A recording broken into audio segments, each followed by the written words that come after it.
Ready start.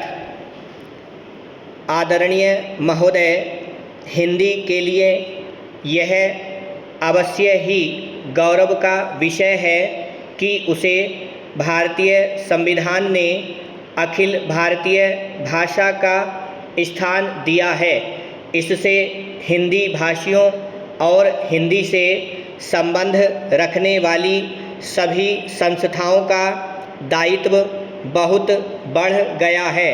संविधान में हिंदी को यह ऊंचा स्थान दिए जाने का विशेष कारण यह था कि इसके जानने और बोलने वालों की संख्या भारत की दूसरी भाषाओं के जानने वालों से कहीं अधिक है।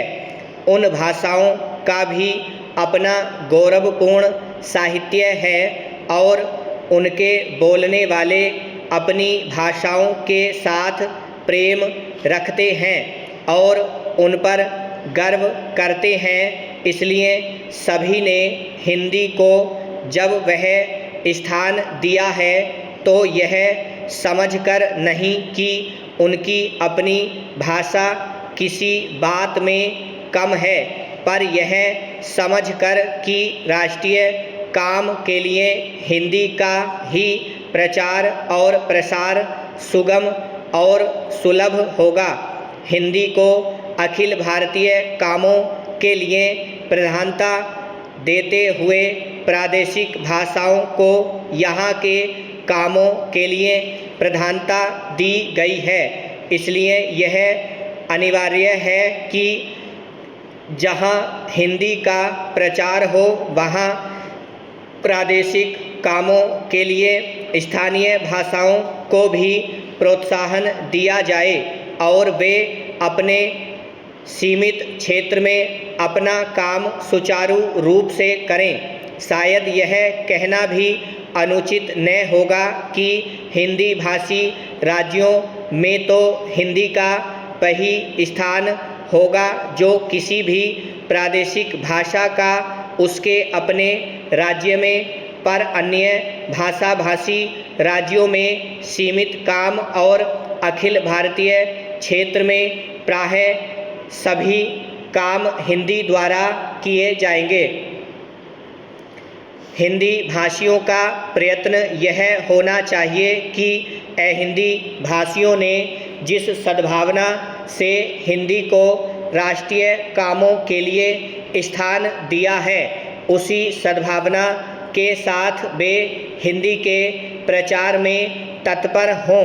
हिंदी को किसी भी प्रादेशिक भाषा से होड़ नहीं है। सच पूछिए तो हिंदी भाषियों को अन्य प्रादेशिक भाषाओं का पोषक और समर्थक होना चाहिए। जिस प्रकार हिंदी भाषी हिंदी के पोषक और समर्थक होना चाहते हैं, हिंदी भाषियों के व्यवहार और आचरण से यदि कहीं भूल से भी यह आभासित हुआ कि हिंदी अन्य सभी भाषाओं से अधिक समृद्ध, अधिक परिपुष्ट साहित्य वाली या प्राचीन तथा नवीन विचारों और भावों को व्यक्त करने में अधिक शक्तिशाली भाषा है और इसलिए इसको अधिकार है कि अखिल भारतीय राष्ट्रीय कामों के लिए यह राष्ट्रभाषा मानी जाए, तो इसका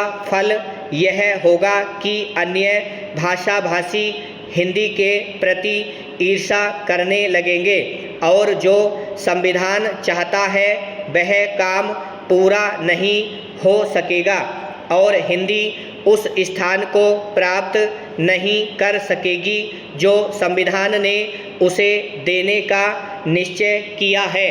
दूसरे शब्दों में हमें हिंदी का प्रचार नम्रतापूर्वक करना चाहिए। मुझे यह कहते हुए बड़ा हर्ष होता है कि इस दिशा में प्राचीन नागरी प्रचारणी सभा का दृष्टिकोण सदा से व्यापक और उदार रहा है। सभा के पदाधिकारियों तथा कार्यकर्ताओं ने सदा ही अन्य भारतीय भाषाओं का समुचित आदर किया। यह सभा की परंपराओं के अनुकूल ही है कि हर एक जयंती के उपलक्ष्य में एक प्रकाशन योजना बनाई गई है। ब्राह्मण।